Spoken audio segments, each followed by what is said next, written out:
여러분들 안녕하세요. 저희는 계속해서 요한복음에 나타난 7가지 표적 중에 마지막 표적을 묵상하고 있는데요. 이 얘기가 워낙 큰 등치를 가지고 있어서 사건 전 그리고 사건 속에 마르다와 마리아의 그런 태도들, 그리고 그 안에 있었던 무리들의 그런 반응들이나 태도들에 대해서 저희가 묵상을 했고요. 오늘은 예수님에게 조금 집중해서 좀 생각을 해보면 좋겠다 생각이 듭니다. 앞에서도 말씀을 드렸듯이 마르다와 마리아의 반응을 보시면서 예수님께서 슬퍼하시고 비통해 하셨다, 우셨다라는 설명이 요한복음 11장에 3번이나 나타나고 있어요. 모든 복음서에서 예수님의 이런 감정 표현이 그렇게 자주 나타나는 것이 아니기 때문에 우리는 이런 질문들을 해볼 수 있을 것 같아요. 왜 우셨을까? 뭐가 그렇게 속상하셨지? 오늘은 이 질문에서 한번 시작해 보면 좋겠습니다. 일단 본문을 읽고 시작해 보지요. 요한복음 11장 33절부터 38절 말씀입니다. 예수께서는 마리아가 우는 것과 함께 따라온 유대 사람들이 우는 것을 보시고 마음이 비통하여 괴로워하셨다. 예수께서 그를 어디에 두었느냐 하고 물으시니 그들은 주님 와 보십시오 하고 대답하였다. 예수께서 눈물을 흘리셨다. 그러자 유대 사람들은 보시오, 그가 얼마나 나사로를 사랑하였는가 하고 말하였다. 그 가운데 몇몇 사람은 눈이 먼 사람의 눈을 뜨게 하신 분이 이 사람을 죽지 않게 하실 수 없었단 말이오? 하고 말하였다. 예수께서 다시 속으로 비통하게 여기시면서 무덤으로 가셨다. 무덤은 동굴인데 그 문은 돌로 막혀 있었다. 아멘. 본문이 보여주는 내용 간단 정리하면, 첫 번째 예수님의 우심은 마리아와 유대 사람들이 우는 것을 보시고 우신 거죠. 그리고 두 번째는 예수께서 눈물을 흘리자 2가지 반응이 일어났는데, 하나는 예수님이 나사로를 생각하면서 우시는가 보다, 나사로 얼마나 사랑하는가 라는 반응이고, 반대로는 그가 왜 먼저 오셔서 고칠 수 없었을까? 그거는 어찌 보면 마르다 마리아의 얘기와 비슷할 수도 있는데 다르게 또 읽힐 수 있는 것 같아요. 그러니까 예수님 능력이 없는 게 아니냐라고 힐난하는 그런 내용도 포함하고 있는 듯 보입니다. 그리고 마지막에 예수님, 그런 반응들의 우시였고요. 근데 마지막은 그 반응들에 대한 예수님의 속상함으로 설명되고 있는 것 같아요. 흥미로운 사실은 뭐냐면, 오늘 성경이 제가 오늘 묵상 시작하면서 왜 예수님 우셨을까라는 우리의 궁금증으로 출발하자 했는데, 우리의 이 궁금증 질문에 대한 답을 보여주는 일에는 요한은 별로 관심이 없어 보인다는 겁니다. 그렇게 3번이나 예수님이 눈물 흘리시는 장면을 보여주면서도 왜 우셨을까에 대한 것은 별로 언급이 없이 힌트를 말하지 않고 지나가고 있다는 거죠. 그렇다면 이것에 관심이 없다면 성경은 무엇을 말하려고 이런 예수님의 우시는 장면들, 감정이 노출되는 것들을 얘기하셨을까, 보여줬을까? 이것을 생각할 때 우리는 먼저 우리가 읽은 이 부분, 예수님의 우시는 장면이 전체 사건의 한 부분이라는 거죠. 과정이라는 겁니다. 그것을 기억하시면 좋을 것 같고요. 그 다음에 또 하나는 그 우시는 장면을 묘사해내는 그 요한의 서술 속에서 어떤 특징이 나타나는가, 그 반복되어지는 것들 속에 대화와 예수님의 그런 반응들 속에 어떤 특징이 나타나는가에 집중해서 성경이 어떤 얘기를 하고 싶은지, 그 특징이 무엇인지를 잡아내는 것, 찾아내는 것에 집중을 해야 할 것 같아요. 오늘 성경이 주님이 왜 우셨는지를 밝히는 일보다 중요하게 보여주는 것, 그 특징이 뭘까라고 봤을 때, 제가 보기에는 마리아와 마르다를 포함한 거기에 있었던 사람들과 예수님이 지금 여기에 오셔서 하시려고 하는, 예수님이 바라보시는 이 사건에 대한 생각이 뭔가 계속 어긋나고 있다라는 것을 반복되어지는 대화와 반응들 속에서 요한은 어떻게 보면 강조해서 보여주는 것 같아요. 어긋나고 있다. 무언가 어긋나고 있다. 그리고 그 어긋남이 결국은 예수님의 그런 감정을 건드렸다. 예수님을 슬프게 하는 되게 중요한 이유가 되었다라는 얘기를 하고 싶은 것인 것 같아요. 그렇다면 무엇이 어긋났는가? 무엇이 다른가를 우리가 조금 더 살펴보고 생각해 보아야 하지 않을까라는 생각인 겁니다.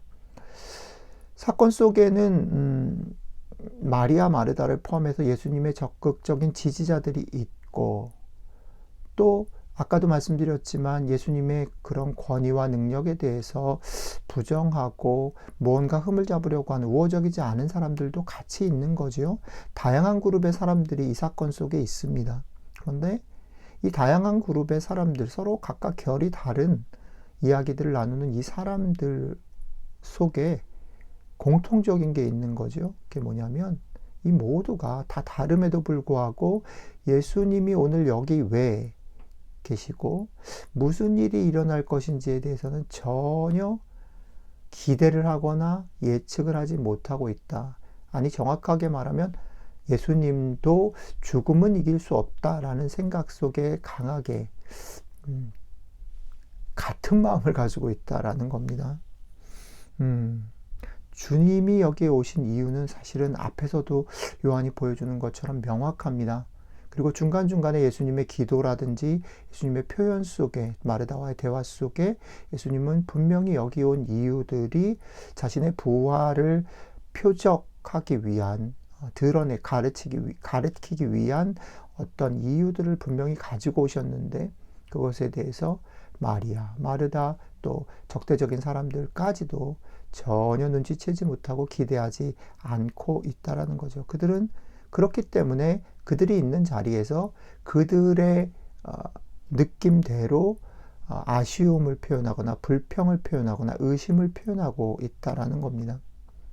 그리고 그것이 아쉬움이 됐던, 불평이 됐던, 의심이 됐던 그 모든 것들은 지금 예수님이 여기 오셔서 하시려고 하는 그 예수님의 마음을 읽지 못하기 때문에 예수님으로 하여금 슬프게 하게 만든 원인이 되는 것이죠.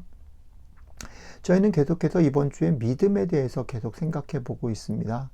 믿음.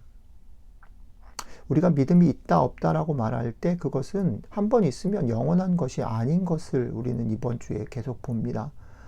여기서도 마찬가지죠. 마리아 마르다는 예수님을 적대하는 사람들과는 다른 예수님에 대한 신뢰와 믿음이 있었습니다. 그러나 그럼에도 불구하고 그 믿음은 오늘 여기에서 또 예수께서 행하실 일, 예수님이 지금 여기 등장하셔서 일어날 일들에 대한 것으로 리뉴되어야 하고 또 확장되어야 하고 더 확실하게 드러나야 하는데, 그렇게 진전되지 못할 때에 그 믿음은 적대적인 사람들이 갖고 있는 생각과 크게 다르지 않은 결과에 떨어진다는 거죠.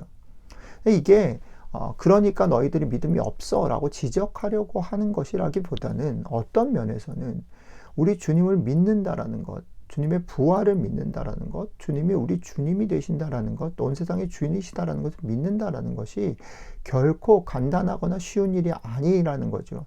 사실 만만치 않은 일이라는 겁니다. 게다가 그것이 계속해서 우리의 삶에 벌어지는 많은 일들 속에서 즉각적인 혹은 직접적인 힘으로, 실제적인 사건으로 고백되어지고 또 그렇게 힘을 줄 수 있는 데까지 가는 것은 간단한 문제가 아니라는 겁니다. 그러니까 여러분들이 의심하거나 흔들리는 것에 대해서 역으로 너무 죄책감을 느끼거나 너무 속상해하지 않으셔도 됩니다. 그럼에도 불구하고 주님은 끝없이, 주님도 속상하셨지만 그 속상하심은 주님 자신의 감정이라기보다는 어쩌면 이 상황 자체, 우리들의 형편 자체를 반영하는 것일지도 모릅니다. 요한은 그것들을 통해서 우리에게 주어진 이 믿음의 과제라는 것이, 믿음으로 사는 것이 얼마나 만만치 않은가를 보여주고, 그럼에도 불구하고 주님께서 끝끝내 하나님의 영광들을 그들에게 드러내심으로 증거로 삼고 다시 믿게 하는 일들을 하신다라는 것들을 우리에게 보여주는 것이 아닌가라는 생각이 드는 것입니다. 오늘 이 말씀을 같이 생각하면서 여러분들 속에, 여러분들이 그것을 믿지 못하는 여러분들의 연약함이나 상황의 무거움들에 매이지 마시고, 그럼에도 불구하고 우리 가운데 그 일들을 이루실 주님을 조금이라도 볼 수 있는, 보려고 하는 마음들로 진전되어서 그 믿음의 맛을 조금 더 깊게 경험하는 하루가 되시길 축복합니다. 기도하겠습니다. 주님, 우리는 만만치 않고 연약합니다. 우리는 계속해서 우리의 삶에 닥치는 문제들과 우리의 기대와 상식들을 넘어서 믿음으로 사는 일들에 익숙하거나 충분히 그렇게 믿음으로 사는 사람들이 못 됩니다. 그러나 주님, 우리를 탓하지 않으시고 우리들 안타까워 하시면서 주님께서 그 일들을 이루셔서 다시 우리에게 이루시기 위해서 찾아오시고 또 그 일들을 이루시며 우리를 그 믿음의 자리로 인도하시는 주님이신 것 감사합니다. 오늘 하루 저희가 이 인도하시고 찾아오시는 주님을 의지해서 조금 그 주님의 생각과 주님의 마음들로 다가가는 그런 믿음의 맛을 조금이라도 보는 그런 하루가 되게 도와주십시오. 감사드리며 예수님 이름으로 기도드렸습니다. 아멘.